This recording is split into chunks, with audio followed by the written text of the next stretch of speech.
मेरा जन्म 1971 में मध्य प्रदेश के इंदौर शहर में एक सम्भ्रात मराठी परिवार में हुआ। मैं बहुत लकी हूँ कि मुझे ऐसे पेरेंट्स मिले जिन्होंने उस जमाने में भी मेरे विचारों पे कभी बंदिश नहीं लगाई। मुझे मेरे डिसीजन लेने में या कहीं भी आने जाने में कोई रोक नहीं थी। और हम तीनों बहनें थे और हम अपने निर्णय लेने में स्वतंत्र थे। मेरे पापा जो थे वो शाय नेचर था उनका, कम बोलते थे पर टू द पॉइंट बोलते थे। और बैंक में वो जिस तरह काम करते थे उन्हें सब लोग बहुत रिस्पेक्ट करते थे, सम्मान देते थे। मेरी मदर जो थी वो काफी सोशल थी और बिंदास थी। जिस तरह उन्होंने अपना बिजनेस बढ़ाया था वो स्टोरी मैं आपको बता चुकी हूँ। और इस तरह से मैं उन दोनों का एक मिश्रण हूँ। और मुझे बचपन से ही मैं बहुत सिंसियर थी, पढ़ाई में बहुत मेहनत करती थी, इसलिए फ्रेंड सर्कल में और टीचर्स में बहुत पॉपुलर थी। और मुझे याद आता है कि पापा का ट्रांसफरेबल जॉब था, इस वजह से शुरुआत की स्टडी मेरी गांव में हुई। तो काफी छोटे छोटे स्कूल्स में, हिंदी मीडियम स्कूल में पढ़ी थी। और जब हम लोग शहर में आए भोपाल में, तो एक रिनाउंड स्कूल में मेरा एडमिशन किया गया। तो प्रिंसिपल सर ने पेरेंट्स को बुला के कहा कि आप इनको किसी और स्कूल में डालिए, यहाँ तो ये नहीं कर पाएंगी। तो उन्होंने बहुत रिक्वेस्ट की थी। तो सर ने एक शर्त रखी थी, प्रिंसिपल सर ने, कि यदि इस क्वार्टरली में ये पास हो जाती है तो हम इनको यहाँ पर पढ़ने देंगे। मुझे याद आता है कि जब वो क्वार्टरली का रिजल्ट आया तो मैं मेरे ही सेक्शन में नहीं, पूरे 4 सेक्शन में टॉप पे थी, 92% पे। तो उस वक्त प्रिंसिपल सर ने ही नहीं, पूरे बच्चों ने खड़े होके तालियां बजाई थी और मुझे बहुत सारी चॉकलेट्स गिफ्ट में दी थी। तो वहां से मेरी जिंदगी का पहला टर्निंग पॉइंट है, जिसने एक छोटी बच्ची को ये समझाया कि मेहनत में सफलता में आप मेहनत में आपकी सफलता छुपी है और सफलता में सम्मान। तो वहां से मैंने और भी मेहनत करना शुरू किया। जब मैं हायर सेकेंडरी में आई तो मैं डिबेट स्पीच में लेती थी, हर एक्टिविटीज में पार्टिसिपेट करती थी, डांस करती थी। स्कूल मैं सेक्रेटरी थी, कल्चरल सेक्रेटरी थी। देन पढ़ाई में भी मैं टॉप करने की कोशिश करती थी। मेरी एक बैग तैयार रहती थी क्योंकि मैं वॉलीबॉल और खो खो चैंपियन थी, डिविजनल लेवल पे बाहर जाती थी। लेकिन मेरे गुरु थे जिनको मैं बहुत मानती थी, उन्होंने एक बार मुझे समझाया कि रिश्वा, ऑलराउंडर होना अच्छी बात है, लेकिन यदि जिंदगी में सफल होना चाहते हो तो किसी एक विधा को चुनो, उस पर फोकस करो। मेरे लिए बड़ा टफ था ये डिसीजन लेना, क्योंकि हर चीज में चस्का लग गया था पार्टिसिपेट करने का। तो मैंने फिर अपनी पढ़ाई की तरफ ध्यान दिया, फोकस्ड किया। और फिर मुझे प्रोफेसर टीचर बनना था, उस लाइन में जाना था। तो मैंने एमफिल किया। एमफिल करते करते ही, चूंकि लव मैरिज था तो शादी जल्दी हो गई। और एमफिल मैंने आफ्टर मैरिज कंप्लीट किया। और मैं बहुत लकी थी कि मुझे ससुराल भी इतना अच्छा मिला, कि बहुत सपोर्टिव थे, बचपन से मुझे जानते थे। मेरी मदर इन लॉ मुझे एक एक स्कूल कॉलेजेस में उस वक्त ले गई थी इंटरव्यू दिलवाने के लिए। उनका कहना था कि मैं तो नहीं कर पाई, पर मेरी बहू घर पे ना बैठे। तो ये एक मेरे लिए बहुत बड़ी बात थी। मेरे ससुर मुझसे स्टॉक मार्केट या फाइनेंशियल मैनेजमेंट पे बात करते थे। और इस तरह सब कुछ बहुत अच्छा स्मूथ चल रहा था। मैं as a visiting faculty colleges में पढ़ाती थी।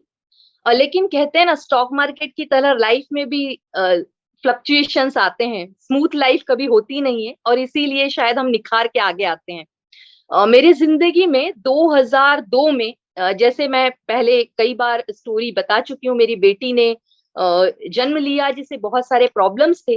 और उसके बाद मेरी जिंदगी ही बदल गई, सोचने का नजरिया बदल गया।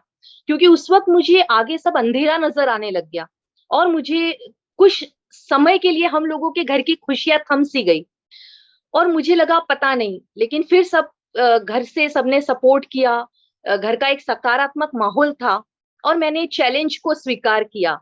लेकिन उस वक्त बेटी के साथ जॉब करना थोड़ा डिफिकल्ट हो रहा था, मुझे दोनों में से कुछ एक चुनना था। और ऑब्वियसली मैंने उसकी परवरिश में मेरी जरूरत थी, तो मैंने उसे चुना। धीरे धीरे चैलेंजेस आते गए, वक्त निकलता गया, बेटी बड़ी होती गई, और पता ही नहीं चला कि कब ये 10-15 साल गुजर गए। इस बीच में बेटी का करते करते मैं सोशल, मेरे पूरे रिलेशंस कम होते चले गए। कॉन्फिडेंस जाता गया, क्योंकि मुझे पढ़ने का वक्त नहीं मिल रहा था, मैं न्यूज़पेपर तक कभी कभी नहीं पढ़ पाती थी। तो धीरे धीरे मैं लोगों को इग्नोर करने लगी और अपने आप में ही रहती थी, बड़ा एक हेजिटेशन रहता था बात करने में। उसके बाद बेटी का करते करते शारीरिक व्याधियां, बीमारियां शुरू होने लग गई।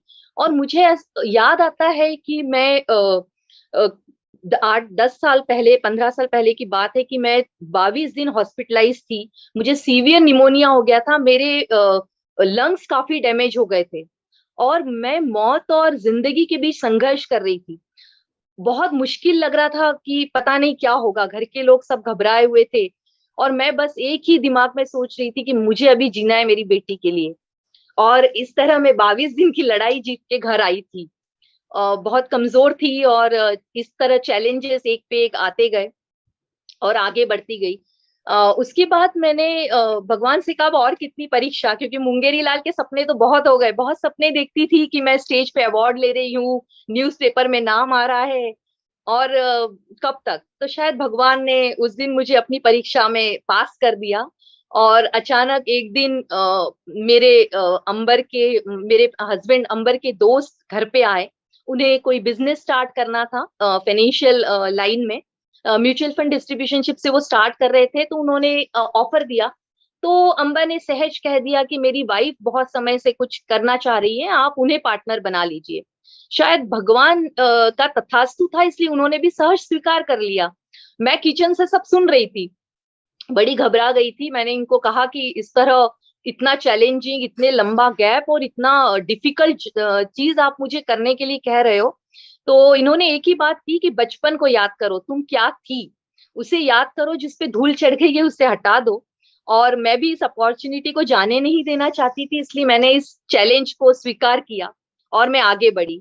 मुझे याद आता है जब मेरा पहला विजिटिंग कार्ड बन के आया था जिसपे डायरेक्टर लिखा था, तो मैं बहुत खुश हुई और मैंने मेरे फ्रेंड सर्कल में वो विजिटिंग कार्ड दिए। तब मेरी एक फ्रेंड ने मुझे कहा कि ये विजिटिंग कार्ड तो हम भी छपवा सकते हैं, जब कुछ करो तब देना। तो इसे मैंने पॉजिटिव वे में लिया, इसे, इस चैलेंज को मैंने एक्सेप्ट किया। मैंने बोला सही तो बोल रही है। देन फिर उसके बाद मेरी एक फ्रेंड ने कहा कि तुम कंपनी की डायरेक्टर हो और तुम्हारे अंडर में एडवाइजर्स हैं, जब तक तुम कुछ नहीं कर लेती हो, तुम्हारा और उनका एक ही एयूएम रहेगा तो कैसे होगा। कॉर्पस बिल्ड करो, कुछ नाम कमाओ। तो ये मैंने पॉजिटिव वे में लिया, इस चैलेंज को एक्सेप्ट किया। और मुझे याद आता है कि उस मंथ में मैंने एक दिन में 10 SIPs की थी। और जो SIP का एक कंपटीशन था, उस टारगेट को मैंने 20 दिन में ही कंप्लीट कर दिया था। तो इस तरह मैं आगे बढ़ने लगी और उसके बाद मुझे ऐसा लगा कि मुझे इंश्योरेंस सेक्टर में आना चाहिए, क्योंकि ये एक ऐसा फील्ड है जहां मुझे लगा अवेयरनेस की जरूरत है, काफी इग्नोरेंस है। इस फील्ड में मैंने जब कदम रखा, उसके बाद काफी चैलेंजेस आए।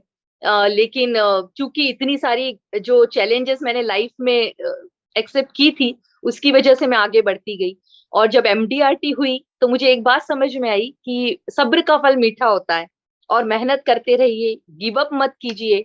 पेशेंस तो बेटी ने सिखा ही दिया था और इस फील्ड ने और ज्यादा सिखा दिया। और जैसा कि मैंने कहा था, मैं सपनों में देखती थी वो सपने इतने जल्दी पूरे हो जाएंगे।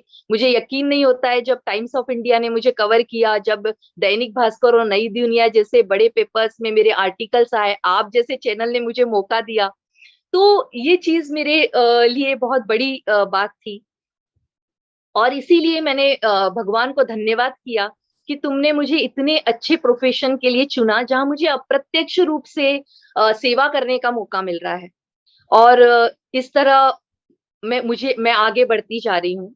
प्रोफेसर टीचिंग लाइन चाहिए थी, यहाँ सेशंस ले रही हूँ।